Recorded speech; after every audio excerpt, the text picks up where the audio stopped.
24 ঘন্টার জন্য চিন্তায় থাকতেন, কিন্তু আল্লাহ পাক বলেন, হে নবী চিন্তা করেন আপনি, আর দোয়া কবুল হয়ে যায় আমি রব্বে কারিমের দরবারে। নবী আপনি চিন্তা করবেন না, এই কোরআনের হেফাজতকারী আমি আল্লাহ। আমি যেই কথা বলতে চাই, নবী এত পরিশ্রম করেছেন কোরআনটাকে প্রতিষ্ঠিত করবার জন্য, কোরআনটাকে মানুষের কানে পৌঁছাবার জন্য, কোরআন সমাজের মধ্যে পৌঁছাবার জন্য, সমস্ত পৃথিবীর মধ্যে কোরআনটাকে মানুষের দ্বারে দ্বারে পৌঁছাবার জন্য যেই মেহনত করেছেন, যেই অক্লান্ত পরিশ্রম করেছেন, বলেন তো কেন করেছেন? বলেন, যদি আপনারাই বলবেন। আমাদের জন্য। পৃথিবীর সমস্ত মানুষের কাছে যেন কোরআন পৌঁছে যায়, এর জন্য উহুদের ময়দানে রক্তে রঞ্জিত, উহুদের ময়দানে দান মোবারক শহীদ হয়ে গেছে রাসূল আকরাম সাল্লাল্লাহু আলাইহি ওয়াসাল্লাম। তায়েফের ময়দানে রক্তে রঞ্জিত শরীর দেহ নিয়া, সমস্ত শরীরের মধ্যে যে শরীর মশা পর্যন্ত কামড় দেয় না, মাছি পর্যন্ত আমার নবীর গায়ে পড়ে না, কোন কীট পতঙ্গ আমার নবীর গায়ে টাচ করে দাও। এ মুসলমান, যে নবীর গায়ে এত পবিত্র আল্লাহ বানাইছেন, ওই নবীর গায়ে কেউ কোনোদিন কোন পোকামাকড় আল্লাহর নবীকে কষ্ট দেয় নাই, কিন্তু মানুষ এত মুখারাম, ওই মানুষ আবার আপনার নবীকে কষ্ট দিয়েছে কি দেয় নাই? এত কষ্ট দিয়েছে, আল্লাহর নবীকে রক্ত রঞ্জিত করে জুতা মোবারক পর্যন্ত জাম হয়ে গেছে রক্তের দেহের কারণে। রক্ত পৌঁছায়া পা দিয়ে পৌঁছায়া জুতার মধ্যে লেগে গেছে। কিছুক্ষণ থেমেছিলেন, জুতার মধ্যে যে রক্ত ছিল পায়ের সঙ্গে লেগে গেছে, জাম হয়ে গেছে।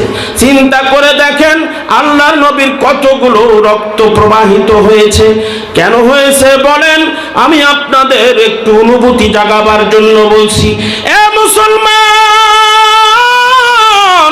আপনাকে মনে রাখতে হবে, কোরআনটাকে প্রতিষ্ঠিত করবার জন্য, কোরআনটা মানুষের দ্বারে দ্বারে পৌঁছাবার জন্য, সমস্ত পৃথিবীর আনাচে কানাচে পৌঁছাবার জন্য, কোরআনটা যেন আল্লাহর কোরআনটা সুললিত কণ্ঠে যেন মানুষেরা পড়তে পারে, আমার উম্মতগুলো যেন পড়তে পারে, এই জন্য আল্লাহর নবী অক্লান্ত পরিশ্রম করে মৌতের সময়ও আল্লাহর নবী আমাদের চিন্তা করে ইন্তেকাল করেছে। সুবহানাল্লাহ। সেই কোরআন আমাদের কাছে উপস্থিত। আমি এই মধ্যেই আপনাদের একটা চমক দেখতে চাই। বলেন, এই চমকটা আপনারা দেখতে রাজি আছেন? বলেন, রাজি আছেন? সম্মানিত উপস্থিতি, এই চমক আমি আপনাদেরকে দেখাবো আজকে ইনশাআল্লাহ। তাহলে বলুন, আমরা যে আল্লাহ তাআলা আমাদেরকে যে সূরা হুমাসা নাজিল করে আমাদেরকে বলতে চাচ্ছেন যে 7টা বিষয়ের উপরে আমরা চর্চা করি, দোষ গীবত করি, তার মধ্যে হলো বুহতান। তার মানে হলো কি বলেন? বুহতান মানে কি বলেছিলাম মনে আছে আপনাদের? অপবাদ। বলেন কি? অপবাদ। ভুলে গেলে হবে না, আমি যেখানেই যাই না কেন আমাকে ঘুরে এখানে আসতে হবে। বুহতান মানে অপবাদ। আল্লাহর নবীর সাহাবায়ে কেরামদের উপরেও অপবাদ হয়েছিল। এখন যেটা আমি বলেছিলাম, সাহাবায়ে কেরামগণদের উপরেও একটা অপবাদ যেই দল দেয় তারা হেদায়েত প্রাপ্ত নয়। তারা হেদায়েত প্রাপ্ত, বলেন, তারা হেদায়েত প্রাপ্ত। এখন আমি যেই প্রশ্নটা আপনাদেরকে করেছিলাম যে সাহাবায়ে কেরামগণ হেদায়েতের মাপকাঠি নয় যারা বলে, তারা সঠিক না বেঠিক? সঠিক না বেঠিক? সাহাবায়ে কেরামগণ রাদিয়াল্লাহু তাআলা আনহুম আজমাইন, ওই যে ১৬ লক্ষ সাহাবাদেরকে নিয়ে আল্লাহর নবী সাল্লাল্লাহু আলাইহি সাল্লাম ভাষণ দিলেন, হে আমার সাহাবায়ে কেরামগণ, আমি কি তোমাদের মাঝে পূর্ণাঙ্গভাবে দ্বীন ইসলাম পৌঁছায় দিয়েছি? সাহাবায়ে কেরামগণ এক বাক্যে বলেছেন, রাসূল, আপনি শুধু আমাদের কাছে হক দ্বীন পৌঁছায় দেননি, আপনি হক সহকারে আমাদের কাছে সঠিক দ্বীন পৌঁছায় দিয়েছেন। সাহাবায়ে কেরামগণ প্রশ্ন করেছিলেন, রাসূল, এখন আমরা আমাদের কাজ কি বলুন? রাসূল আকরাম সাল্লাল্লাহু আলাইহি সাল্লাম ১৬ লক্ষ সাহাবীদেরকে নিয়ে বলছেন, ও আমার সাহাবায়ে কেরাম, আমার জীবদ্দশায় কোরআনকে প্রতিষ্ঠিত করবার লক্ষ্যে আমি এদেশ থেকে ওদেশে দেশান্তর হয়েছিলাম। তোমাদেরকেও এই দ্বীনের কাজ করতে হবে, আমার যেই কাজ তোমারও সেই কাজ। কথা বলেন ঠিক কিনা? কিতাবের মধ্যে আসছে সহিহ হাদিস, জাল কেউ দেখাইতে পারবে না কোনো বাপের বেটা, এই কথা সহিহ। যার ঘোড়া, যার যেই দিকে মুখ ছিল, যার গাধা, যার যেই দিকে মুখ ছিল, ঠিক ওই দিকেই তারা দ্বীন ইসলাম প্রচার করার জন্য চলে গেছেন, আর বাড়ির দিকে ফিরে আসেন নাই। কথা বলেন ঠিক কিনা? আমরা কি পারবো? পারবো? আমরা 3 দিনের জন্য যে তাবলিগে যাব, তাই কয় হুজুর তাবলিগে যাওয়ার সময় আছে। কথা বলেন ঠিক কিনা? বউ সব পালে কেন? বউ সব রাখি আমি যাব? কোন তাবলিগ পাইছি আমরা? মাইয়া সভা ছাড়িয়ে ওরা তাবলিগ যায়, বছর কা বছর থাকে। আমার কি মাইয়া সবার প্রয়োজন নাই? বলে কি বলে না? আপনাদেরকে বলে কি বলে না আমি জানি না, কিন্তু আমাকে অনেকেই প্রশ্ন করে। শোনেন, একটা কথা বলি, যারা দ্বীন বোঝে না, ইসলাম বোঝে না, ইসলাম কি জিনিস, কোরআন কি জিনিস, তারা এই দুনিয়াকে বুঝে, এই দুনিয়ার বুঝটা থাকার কারণে শুধু দুনিয়াবী চিন্তা তার মধ্যে আসে, আখিরাতের চিন্তা তার মধ্যে আসে না। কথা বলেন ঠিক কিনা? আর যাদের মধ্যে দ্বীনের বুঝ এসেছে, ইসলামের বুঝ এসেছে, তারা টাকা পয়সা, ধন দৌলত, বাড়ি গাড়ি, অট্টালিকা, জায়গা জমি সবগুলো আল্লাহর রাস্তায় ব্যয় করতে তাদের সেকেন্ডও সময় লাগে না, কোনো চিন্তাও করে না।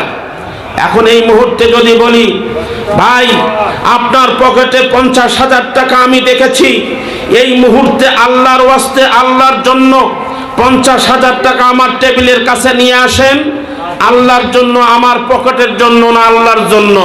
ইসলাম যদি তার মধ্যে বুঝে থাকে তাহলে দিবে, যদি না বুঝে থাকে 50 টাকাও দেবে না। কথা বলেন, ভুল কইলাম? কথা ভুল কইলাম?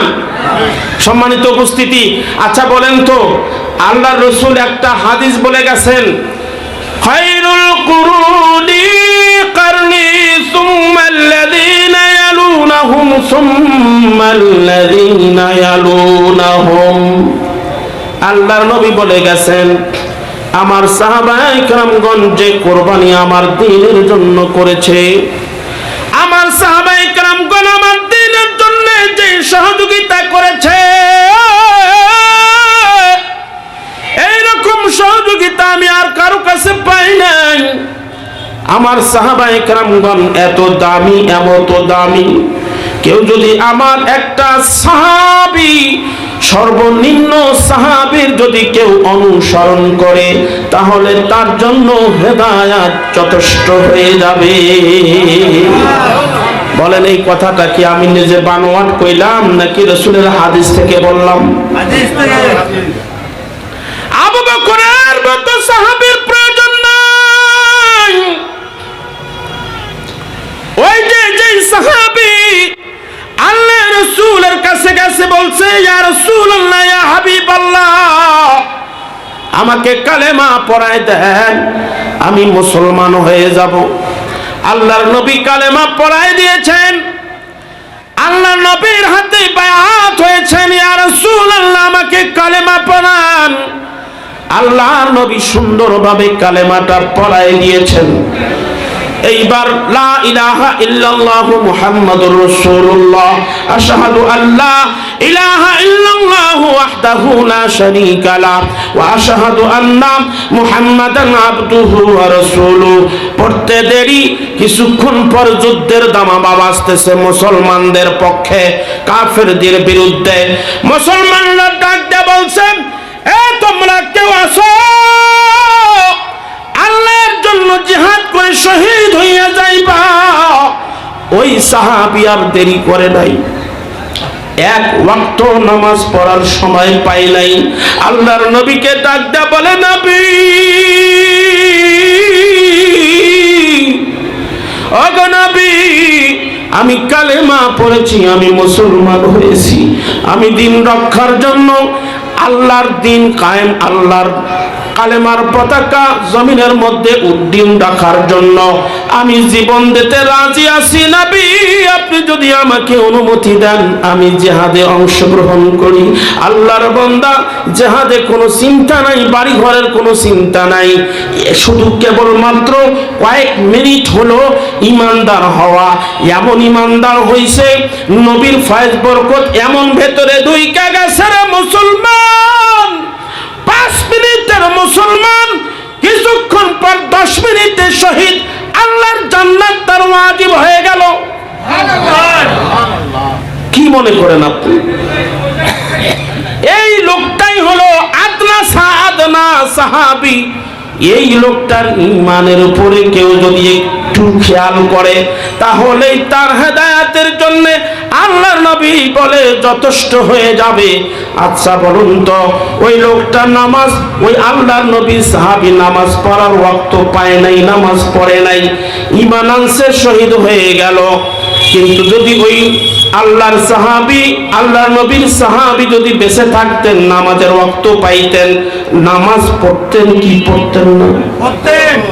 যেই লোকটা জীবন অকাতরে দিয়া দিল ইসলামের জন্য, সেই লোকটা জীবিত থাকা অবস্থায় নামাজ পড়তেন না, এটা বিশ্বাস হয়? কথা বলেন, বিশ্বাস হয়? কখনোই বিশ্বাস হয় না। তারা অবশ্যই নামাজ আদায় করতেন।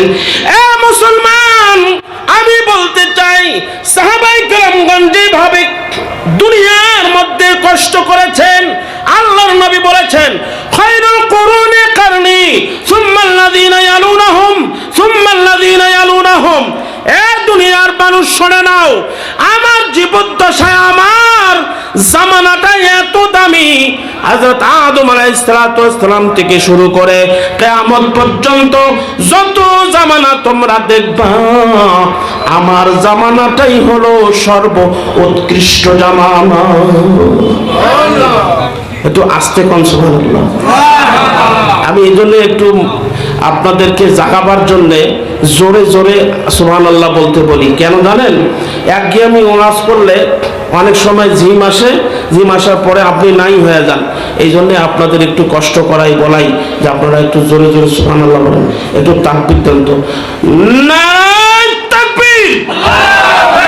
যারা চুপ করে আছেন তারাও বলবেন আল্লাহু আকবার। নারায়ে তাকবীর। নারায়ে তাকবীর। সম্মানিত উপস্থিতি, আমি যেই কথা বলতেছিলাম, আল্লাহর নবী বলেছেন যে আমার জীবদ্দশায় আমাকে যে তোমরা দেখছো, এ দুনিয়ার মানুষ, আমার জীবদ্দশার এই সময়টাই হলো সর্ব উৎকৃষ্ট সময়। এই জামানাটা সর্বোৎকৃষ্ট জামানা। এরপরে আমার সাহাবায়ে কেরামগণ, তার মানে খোলাফায়ে রাশিদিন, তারপরে সলফে সালেহিন, এইভাবে আস্তে আস্তে আস্তে আমার এবং আমার সাহাবায়ে কেরামগণ এবং তাবিঈনদেরগণ, তারপর কি হবে আর আমি জানি না। তার মানে আল্লাহ নবী বোঝাতে চাচ্ছেন যে আমার জামানাটা হলো সর্বোত্তম, তারপর সাহাবায়ে কেরামগণ, তারপর তাবিঈনদেরগণ। তার মানে সাহাবায়ে কেরামদের সঙ্গ যারা পেয়েছে, আমার তো সঙ্গ পায় নাই, তারা তো যারা পাইছে তারা তো সাহাবী, তাদের জীবদ্দশার জমানা, তাদের সঙ্গে যারা আমার সাহাবায়ে কেরামদের সঙ্গ যারা পেয়েছে তারা একটু ডাউন, আর ডাউন হতে হতে হতে আজকে 1450 বছর পেরিয়ে আমরা এই জমানায় এখন 26 সালে চলে আসছি। কথা বলেন ঠিক না বেঠিক? এই 26 সালে চলে আসার পরে এত যুগ হয়ে গেল, এখন 26 সালের মুসলমান ওই মুসলমানগুলোকে বলতেছে ওরা হেদায়েতের মাপকাঠি নয়। বলেন এখন বিশ্বাস করা যায়? কথা বলেন বিশ্বাস করা যায়? তাহলে আমরা যারা এই ব্যাপারে তাদেরকে আমরা যে এই ব্যাপারে বলি যে সাহাবায়ে কেরামগণ হেদায়েতের মাপকাঠি নয়, তাহলে এটা কি তাদের উপরে তহমত দেওয়া হলো না? কথা বলেন তহমত দেওয়া হলো না? আর তহমত দিলে কঠিন কবিরা গুনাহ। আল্লাহ আমাদেরকে হেফাজত করুন, বলুন আল্লাহুম্মা আমিন। সম্মানিত উপস্থিতি, এরপরে যে 3 নম্বরে বুহতান বলেছিলাম, এরপরে 4 নম্বর হলো নমিমা। নমিমা বলা হয় হাম্মাজিম মাশাইম বিনামিম। নমিমা বলা হয় চগলখুরি। চগলখুরি করা, এর কথাও আর কাছে লাগাই দিয়ে ঝগড়া বিবাদ লাগাই দেয়। এরকম লোক আমাদের সমাজে আছে না নাই? এটা করা যাবে না, হারাম। চগলখুরি করা বলেন কি হারাম? চগলখুরি করা সম্পূর্ণভাবে হারাম।